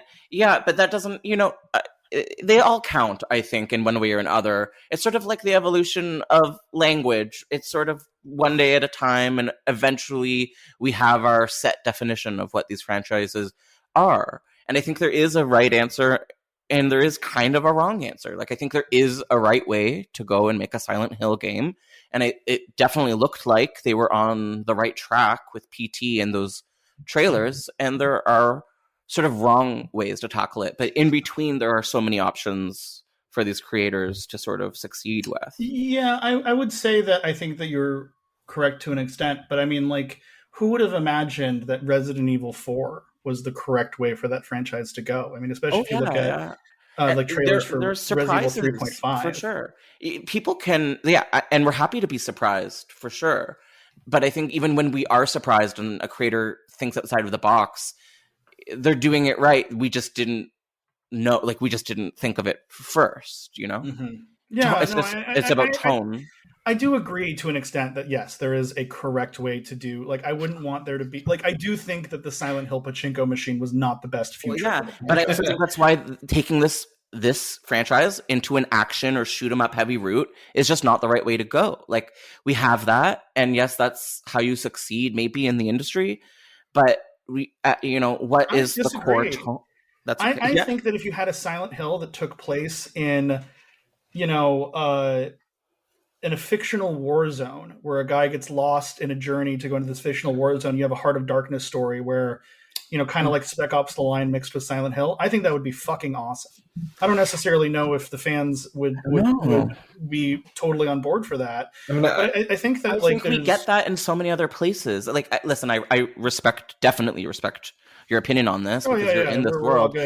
But at the same time, it's just, I don't think that's true to the tone of why so many people are connecting to this storyline or to this franchise. But what? I like being wrong, and I like being surprised by different takes. I would say that the core thing is, no matter what kind of game Silent Hill wanted to make, that like that first movie, it has to retain the tone and the style and the sound and the look. No matter what kind of game it was, if it was a shooter, if it was a puzzle game, if it was a text adventure, which does exist. There's a Game Boy Silent Hill text adventure. I saw that, that keeping the Silent Hilliness about it is what would save it. Yeah. Having just a shooter that, like, you're shooting nurses and, like, there's a Pyramid Head boss. But how do you stay quiet with how do you tonally stay atmospheric and quiet with that medium of game? Is it? I don't know. The Last of Us did a pretty good job, but yeah. Okay. Yeah. Totally. I think that there's room for experimentation. I mean, like, my thing is, and again, we're going to get towards the future, but yeah. I mean, we might as well start that now. Let's go into it. I am itching for that because this is interesting to me. So Konami, it's been announced recently that Konami is partnering with Bloober. Am I saying that right? Bloober? Yep. Bloober, yeah. A Polish developer that is behind The Medium, Blair Witch, and Layers of Fear, which people believe is sort of inspired by PT, possibly. But they have not been announced that this is necessarily a Silent Hill game. This is all sort of speculation and rumor, although there are a number of reasons why fans are sort of becoming a little bit more convinced that this is a Silent Hill game. I believe the Silent Hill composer said at one point that his next project was, unquote, the one fans were hoping to hear about. And I think last year, the developer that they've teamed up with said that they were working on a pre-existing IP with a famous publisher. So I mean, it kind of does sound like this is all adding up to a Silent Hill game, but it could also just be getting us all ready for disappointment. And I think we need to be prepared for that possibility. What do you guys think about this? What do you think is happening with the future of Silent Hill? I mean, I on Rely on Horror, I've been keeping track of the Silent Hill brand for about a year now. There is zero doubt in my mind that Bloober Team is making a new Silent Hill.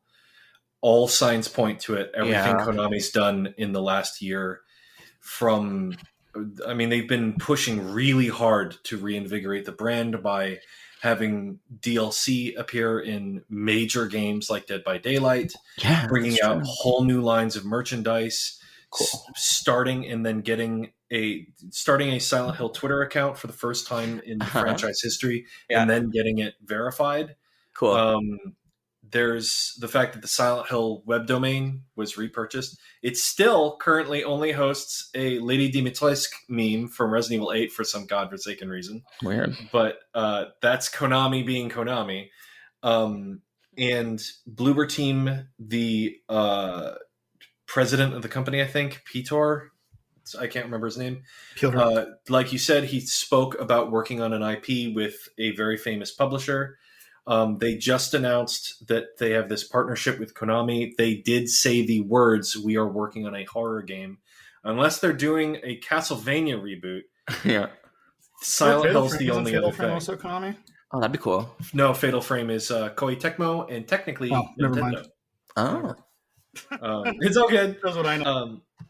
Although we are getting Fatal Frame 5 ported to everything, which I'm very excited about. Not a great game, but I'll take it. Where's the Fatal Frame movie? This is my question. Well, the Fatal Frame movie is in the same place that the third Silent Hill movie is, which is inexplicably out of nowhere. Christoph Gans announced that he's making a Fatal Frame movie and a third Silent Hill movie in the middle of a random interview in like May of 2020. Wait, he said he is or that he wants? No, he said he is. He said he is. Okay, thank God. I saw it, but I wasn't sure what it. Okay, he said that he is. And for anyone concerned, they asked him what he saw of the second film, and he said he did not see it. Good for him. Shady. But, in general, Konami's making a massive effort to try to remind everybody that the franchise exists. There's still weird Konami-ness about it, which we didn't touch on, but Konami has maybe the worst public relations I've ever seen from a company. Okay, can you talk more about that? I want to know what that means. Konami famously has a really bad track record with their PR and their publicity in general. Famously, there was a game called X-Blades, I think. Oh, God. And they released it without telling anybody it was released. They didn't ship it to anywhere. The game's own director couldn't find a copy of it on sale anywhere. And then they put out a launch trailer for it a week later. I mentioned it earlier as a joke, but in 2012, Konami announced the Silent Hill Month of Madness, which in March of 2012, they plan to release Silent Hill HD Collection, Downpour, and Book of Memories about a week apart from one another. Competing with yourself is usually not a great tactic. Because that was asking Silent Hill fans to drop like $170 in about 3 weeks. It was a massive failure, and Book of Memories was pushed back to October without them telling anybody. They made no announcement. The only reason anybody knew about it is because GameStop was nice enough to have changed the date in their internal computers, and people found out that way. And recently, with all of this Silent Hill stuff, I don't know if we want to get too much into it, but the Blue Box conspiracy is its own weird thing at this point. Just to explain it really quick, there's a video game company called Blue Box Productions, I think. They are a Swedish, I think, game developer. They've made a couple of shovelware games on Steam, like asset flippy kind of garbage. They recently had struck some sort of a deal with Sony, and they're going to have a weird, very PT-esque thing on the PlayStation 5 store, that it's some sort of playable app. There's very little information. And their Twitter account either they are Kojima making a new Silent Hill game, or it is run by, I don't know, a dog or something that's like a genuinely stupid person, because everything this company's Twitter account has done has fed into a fire that they are a new Silent Hill game. Their game is called Abandoned, a new Silent Hill game being produced by Kojima. Yeah, it is a absolute mess. And it's going to result, if it is not Silent Hill, it is going to result in death threats and doxing, and I'm really afraid for the studio. Because if they really are a small team of people from Sweden, they are really setting themselves up for something really bad, and it's really scary. Interesting. But again, back to Konami, in the middle of all of that, Konami inexplicably made a bunch of really weird tweets talking about like it's coming soon, with like all this Silent Hill imagery, and then they put out this picture of Pyramid Head standing in. It's the movie Pyramid Head, but Pyramid Head nevertheless standing in front of the a mashed together version of the Halo of the Sun and the Seal of Metatron, with the Silent Hill logo above it, and it was combining the logos from 1, 2, 3, and 4, and fans noticed that the logo was off center just enough to leave enough space for a second S to make it Silent Hills, and that's what would make the logo center. Whoa. And they announced a skateboard, and as far as anybody can tell, the logo was just off center, and their graphic designer fucked up, even though Photoshop literally has a thing that snaps your images to center frame. Yeah. But it's like, what? And people were messaging Konami's merch store Twitter account asking, like, do you know anything about Blue Box? Is there a new Silent Hill game coming? And they would just send back, like, winky faces and shit. Okay. And it's like, what the fuck is going on? So it's like, in the middle of all of this, I genuinely believe a new Silent Hill is coming. I genuinely believe it's probably Bloober Team. All signs point to that. The original rumor, started by Aesthetic Gamer and a bunch of other people, including Rely, last year, said that there's another game, and VGC just said that, as far as they're aware, that's still happening as well.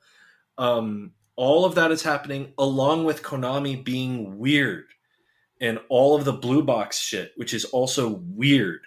And it's like, we're in this weird nexus of, I think all these things are happening. Yes, not the Kojima thing, but I think Silent Hill's coming back, but it's not helped by Konami's bizarre marketing department and weird shit like the Blue Box conspiracy.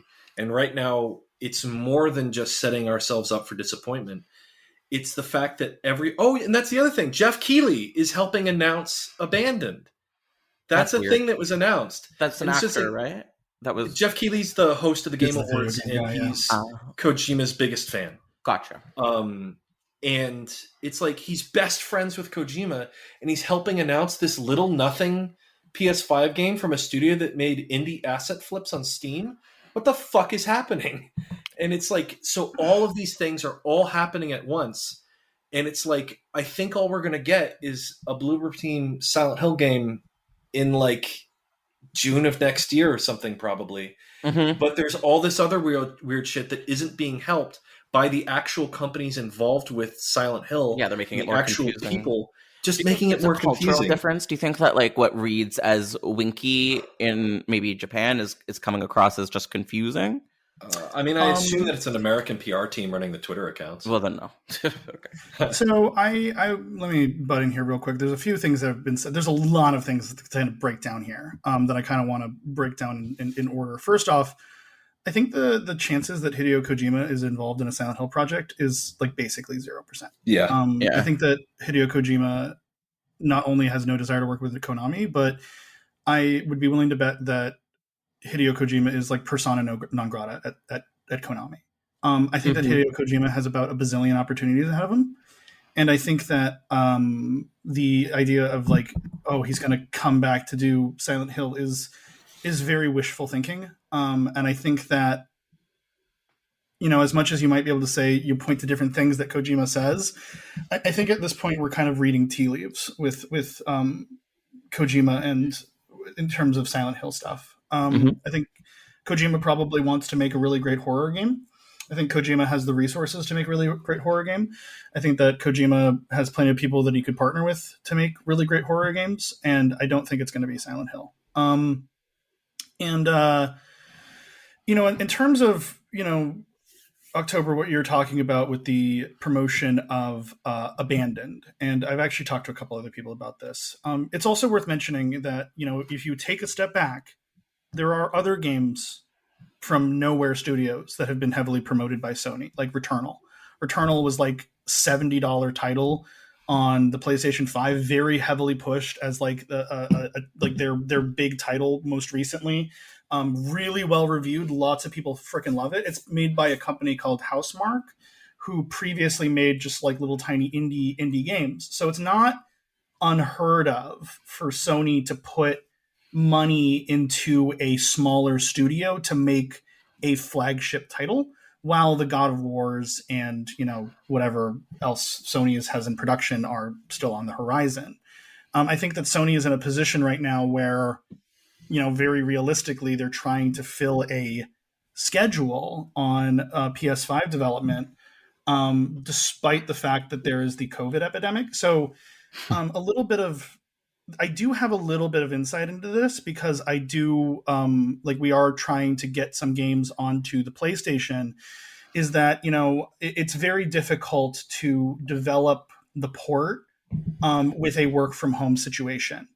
It's very difficult to develop in general with work from home. So many games got delayed because of that. And,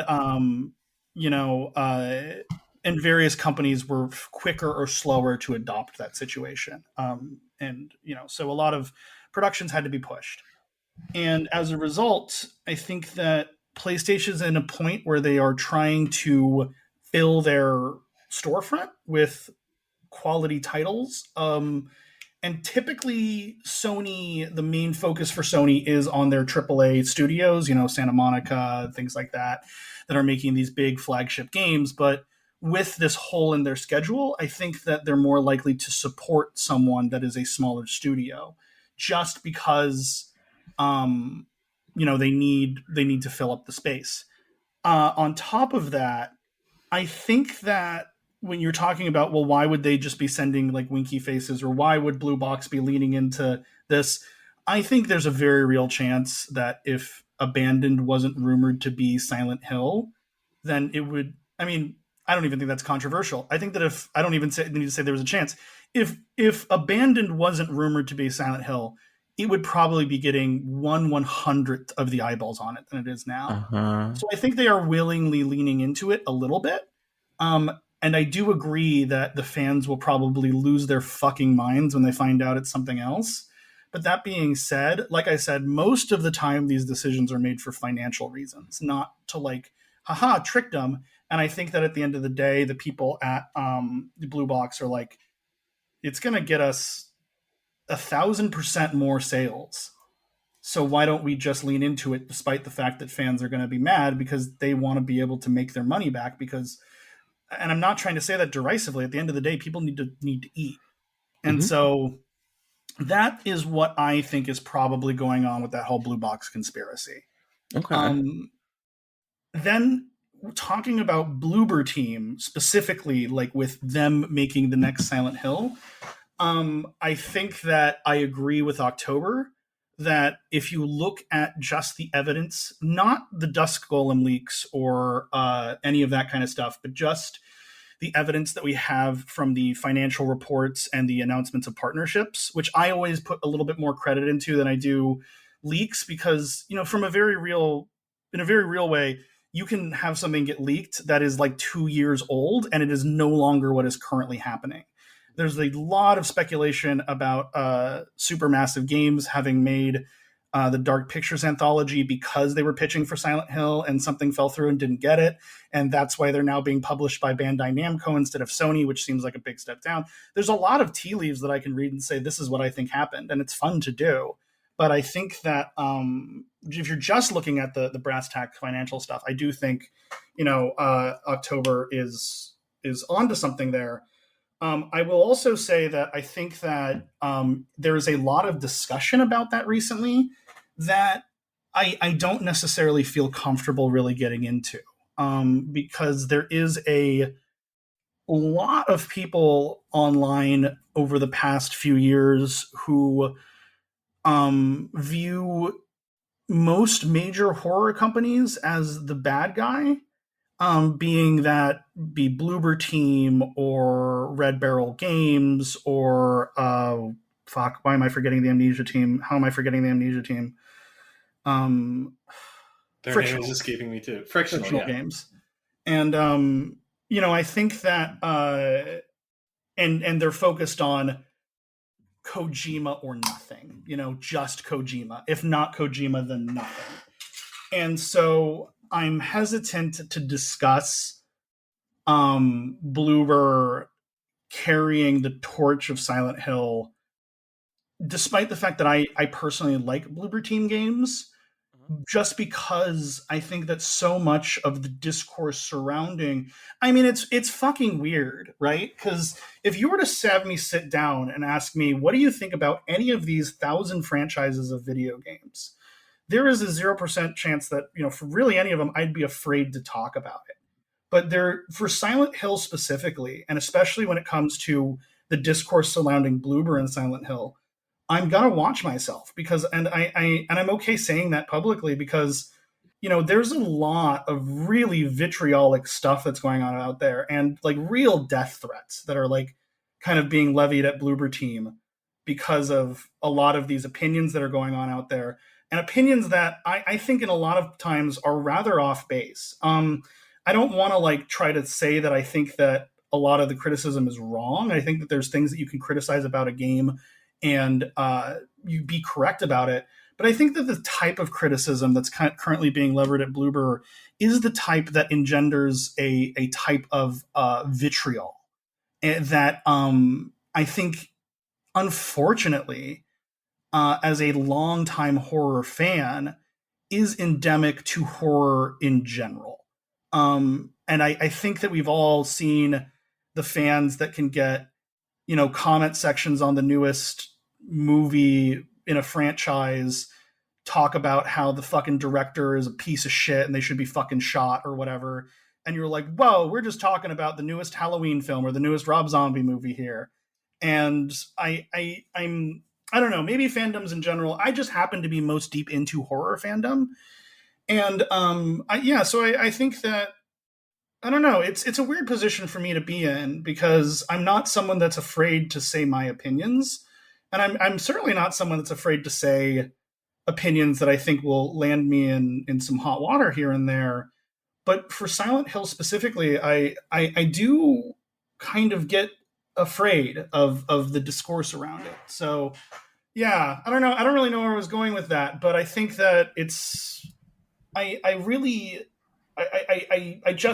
wish that people could have more rational conversations about, Silent Hill, but I do think that this is a byproduct of, like I said, which is that the fandom you don't have necessarily the casual Silent Hill fans like you do with Resident Evil because of the lack of games in the last X years. Mm-hmm. You have these very, very invested fans. And I think that it's interesting because, even the invested fans, I think, are at a point where they're like, they look at a lot of what happens and they're like, this is nuts, but what is anyone going to do? Because then something else comes along and everyone goes nuts again. And it's like the Silent Hill circumcision thing. Everyone laughs about the Silent Hill circumcision thing, but, I can't think of another fandom that would have happened in. And yeah, I don't know. Maybe I'm landing myself in some hot water for that one. No, I think it's cool to get your perspectives for someone that's on the other side of the table making games, because you've been sort of able to ground us a couple of times. Like when I was hopeful that this was like an issue of egos, and you swoop in and are like, it's probably financial. So it's interesting to hear someone be able to sort of come in from the production side of things, because you have had to deal with toxic fandom and you've had to maneuver that on your own side of things. So it's cool. It's a cool perspective to have. Do you guys have anything else to say on the future of Silent Hill before we wrap up? Because you might have, I don't know, little tidbits or rumors or gossip that I don't have because I'm not on not on the inside. I mean, I kind of covered the majority of the base. Just, I would say, yeah, there's a new game coming, maybe 2. I heard maybe 2. Yeah. Yeah, all signs point to it. Try to look at it with an open mind. Don't flip out. Ted got into it a little bit, but there's already been a lot of discourse on the idea that Bloober Team's the one making the game. I don't know. If you don't want it, don't buy it. It's very, very easy. Am I going to ever get to play these games on my Switch? I have no idea what the inner mechanics are, but I would love that. I mean, I know that the Medium, Bloober Team's last game, almost melted most people's Xboxes. So I'm betting that's a no. Okay. In terms of like ports of the old games, who knows? Konami released Silent Hill 4 on GOG last year out of the fucking blue without telling anybody. I mean, it literally just showed up on GOG one day.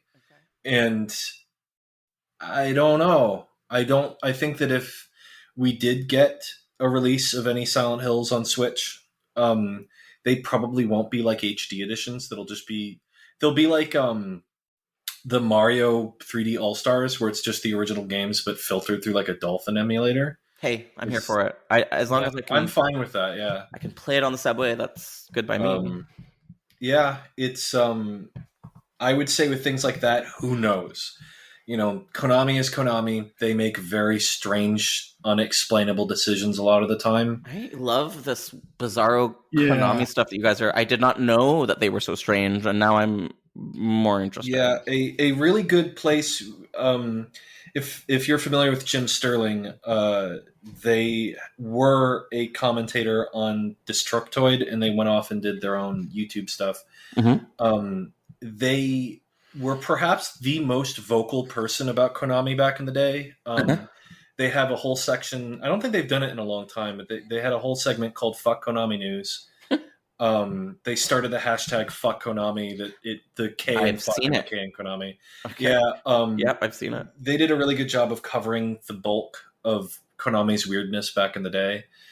Konami is a very strange company. They make very weird decisions.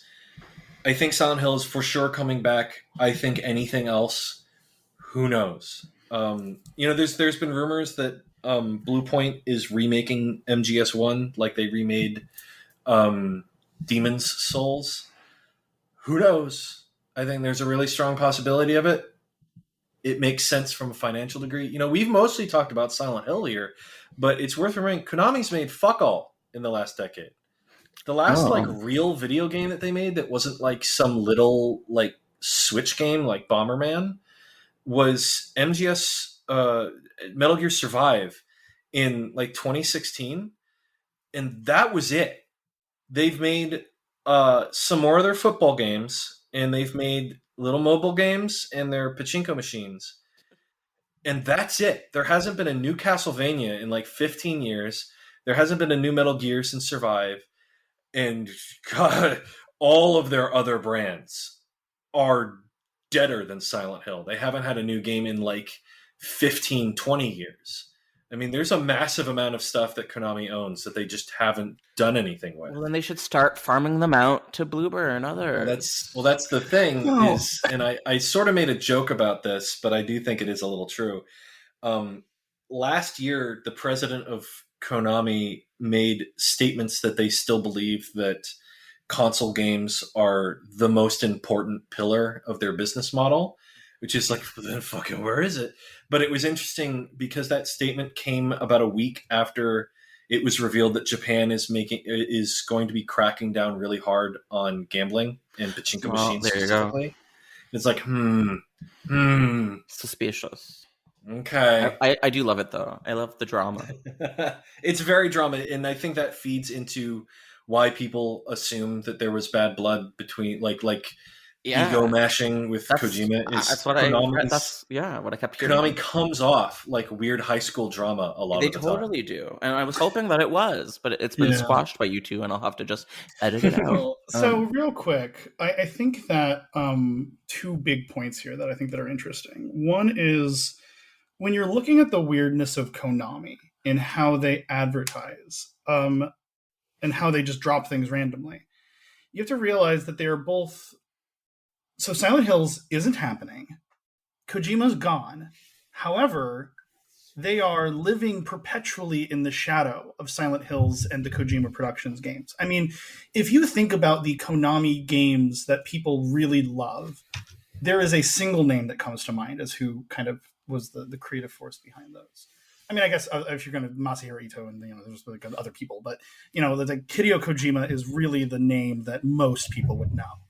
And so with Silent Hills kind of PT dropping randomly, when I see that they drop Silent Hill or something on GOG, it's like, oh, they're trying to do what they did with PT, which is just have this random drop and then let internet buzz kind of take over, which is cool, but they're doing it wrong because they're trying to replicate the things that some auteur did, but as a business, which you really can't do. You need to have that auteur mindset. I mean, Kojima, for all the weirdness that he is, I think that he is a very artistically driven man, and I think that he has a very firm vision for what he wants, an unshakably firm vision at times. And while that can be difficult to work with, it also leads to really interesting things, like things that you shouldn't do. You shouldn't drop a game without saying it.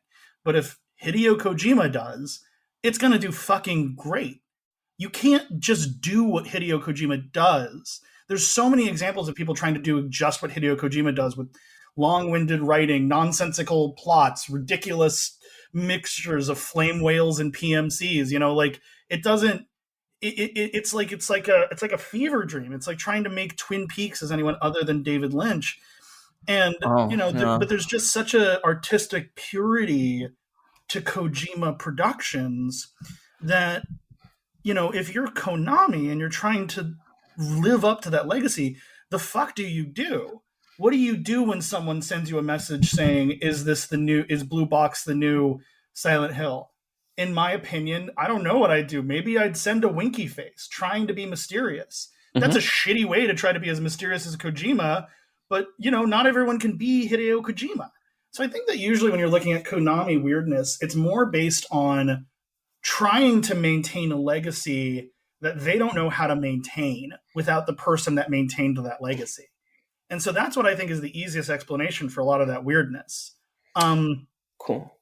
And then on the other point I was going to make real quick is, it's weird when you talk about the future of Silent Hill, because every time you talk about the future of Silent Hill, you're going to draw a lot of really angry people that say this is what they think the future should be. It's a strange fandom at times because, I was looking up the Twin Perfect Twitter account before this just to kind of see if they had mentioned anything about it. And the only real tweet lately about it is that, I agree that Silent Hill should die. And that's kind of Jim Sterling's opinion. And that was Yahtzee's opinion back when he was, one of the voices in the Silent Hill community. And, in a certain way, that's like, Voidburger and Bob Vids, who do a lot of discussion about it. They're also kind of the opinion in some ways that Silent Hill is done and they should just let it die.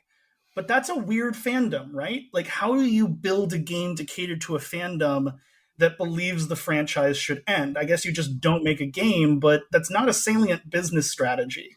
I mean, that's why I said before, fuck the fans. They will never be happy, and that's the only thing Konami can do is just ignore them. I don't think fuck the fans, because I think that what you're thinking of is the fans that exist currently. And that's why I wanted to draw the parallel to Resident Evil, right? Is that you have those hardcore fans of Resident Evil that are, I don't want to even say that they're hardcore. They are a specific subset of fans that believe that 1 through 3 are the only ones, And by continuing to create, they have cultivated a new base of fans that doesn't hold that opinion. And as a result, their games have sold better than ever. So maybe the solution is not to just say fuck the fans, but to try to cultivate new fans with new strong. I think that whatever they do, there needs to be a strong vision behind it. I don't think that Silent Hill at this point is a franchise that you can just half-ass into eternity, or else it'll just keep falling off a cliff. I do think they need some. I think you're misunderstanding me. Is with fuck the fans? I don't mean like in general. I mean the fans that Silent Hill has literally. I mean, literally, yeah. No, Yeah. like when you have fans, quote unquote, saying, "Just let Silent Hill die. I don't want another game." What are you supposed to do for them? Yeah. Just ignore them. Make a game for a new audience. Surprise us. Surprise us. Do something to cater. I mean, we just heard the rumors about Dead Space. Try to cater to the Resident Evil market. Try to cater to a larger fan base than the angry people on Reddit that are still bitching about HD collection almost a decade later. It was bad. It's fine. All right. It's fine, and it's the only way you can play 2 and 3 on consoles that don't require yellow, white, and red cables. Yeah, and here's the thing: is I think that to a certain extent I agree with you. Which is why earlier when we were asking about could you have an action Silent Hill, I was like, I think that would be cool to place a Silent Hill in a war zone. Like that would be interesting. And that's the reason I'm saying it, is because I don't necessarily think that's the direction they should go. I'm not trying to say that's what I would do with Silent Hill. What I'm saying is that something like that has a strong vision, in my opinion, would be the best future if there needs to be a future for the franchise. Yeah. But I do think that without a future for the franchise, it's going to continue to be a very insular community. And I do a lot of research usually when I come on before podcasts. I have followed Silent Hill discourse for a very long time. And even there's so many sub-discourses that you could kind of dive into for weeks and not reach the bottom of it. And I'm talking about minutia here. And the fandom is nigh impenetrable now for new audiences. And I think that we as horror fans need to realize what that does, because there are no, if you're 18, 19, 20, you don't care about Silent Hill. You care about Phasmophobia. You care about, I don't even want to say Slenderman anymore. I don't even know what those kids care about now. I'm an old man. Dead by Daylight, something like Resident Evil 7 and 8. Yeah, Resident Evil 7 and 8, exactly. Like I said, I got into Resident Evil with 4, and I can't be ignorant of my own behavior patterns and how they, I'm not special. None of us here are special. We're all just, people that got into the fandom one way or another. And, we always have that gateway horror that gets us into something. And usually it's something that pertains more to us as a new generation rather than something that was built just to be something for the older generation. And I think that, that's one of the things that as time goes on, a lot of these franchises that were heavily shit on when they came out have had kind of revivifications. I think the best example of this is the Star Wars prequels. There are a lot of people who, Red Letter Media got famous from, a very, very insightful and well done takedown of the Star Wars prequels. But I would say there's a larger audience now of people who grew up with the Star Wars prequels that love the prequels, love the Clone Wars cartoons, love that whole franchise. And they're the real market that has given legs to things like the new trilogy, which, I don't like, but I'm an old man, but things like The Mandalorian. It's not for us. Yeah. Yeah. And that's the reality of the situation, is that you can be, and I'm not trying to stand up here and say, all you people talking about Silent Hill, stop, I'm not trying. I think it's great that as, we all move into the nursing home, we'll have something to talk about while we play back, Parcheesi or whatever, talking about the glory days of Silent Hill before we whisk away to the grave. Sure, that's great, but just be aware that there are people out there sending fucking death threats off of this shit, and that's where I draw. And don't be those people. Please don't do that. Don't send me death threats. Send me love letters. On that note, we're gonna wrap up just for time reasonings. But thank you both so much for this literal incredible insight that I have learned so much. Where can we find the two of you online? October, why don't we start with you? You can find my written work at relyonhorror.com. We have daily horror game news, reviews, previews, and more. We're getting very excited for Resident Evil Infinite Darkness dropping on the 8th on Netflix. Nice. And if you're interested in my art, you can follow me at Sissel the Cat. That's SISSLE the Cat, because I can't spell. And like I said, I do spooky art. I also have a running comic series right now called Chamber Time, which is a fanfic shipping Jill Valentine and Rebecca Chambers because I said so. I love it. And commissions are open if I saw, and the work is really cool. Thank you. I got to give a big shout out to October over here. If you're a fan of the DreadX collections, the second DreadX collection, there was a comic book in it called Stealing Fire that as part of the overall plot for the DreadX collections. October here did the illustrations for that. Very did a cool. Fantastic job with it too. It's actually one of the special features on the second collection. You can find it in the game files if you don't want to find it in game. So yeah. And you were right to bring October in because this is Silent Hill deep cut. We need it today. So thank you again. Ted, where are you? How can we stalk? So you can find me sometimes on Twitter at Hentschke. I very rarely tweet. I do appreciate the follows. It makes the people that pay me feel like I'm doing my job. There's a reason, Yeah. Well, no, I mean, it's just I don't much like tweeting my own personal opinions out all the time. I just, I'm really busy, so I don't often think to. There's no time. Yeah. But you can find most of the stuff that we make at DreadXP on Twitter. Let me make sure I'm getting it right. Because I can't remember where the underscore is in that because it's DreadXP underscore. We're gonna want that. It's DreadXP underscore because it's the only when we the moment we made the website, some bot immediately picked up DreadXP. So of course. And then also you can find all of our articles at thedreadxp.com. That's where you can also find some information about our new games. The website's currently being rebuilt so that we can better focus on the games we're coming out with. You can find our games on Steam. The first collection is also on itch.io if you prefer that. But all our games are on Steam. DreadX Collection, DreadX Collection 2, DreadX Collection 3, DreadX Collection The Hunt. All are on Steam. Also, Spookware is going to be on Steam. Dread Delusion is going to be on Steam. Sucker for Love is going to be on Steam. MFN is going to be on Steam.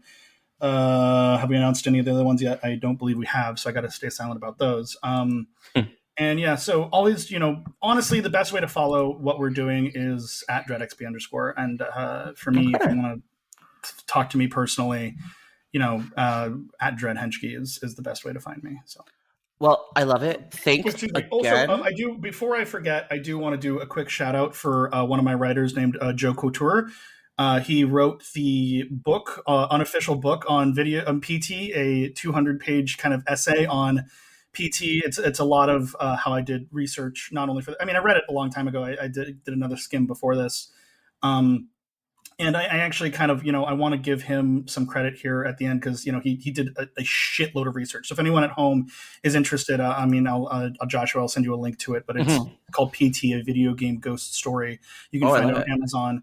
And we'll put it in the notes here too. He ends in a really, really good, he ends that book in a really nice way where he says something along the lines of that, at this point, PT is as much a campfire story as anything else. I love that. It's not, we're never gonna, basically the only really way to interact with it is through half memories and retellings of it and, let's players playing through. He says, PT may one day be a video game ghost story, and I just can't think of a more fitting end for such a frightening experience.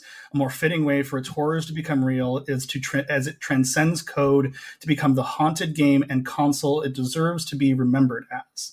I think that was really prophetic when he wrote that down. And I just want to give mad props to Joel because he's a great writer, and I'm lucky to have him. Yeah, that's beautiful and sad because God, I wish we could have had this game. But something's coming. It really does. And I didn't even realize that there were recent rumors for a next game, in the last week. I can send you my article if you want to read over it. Yeah, I'd love that.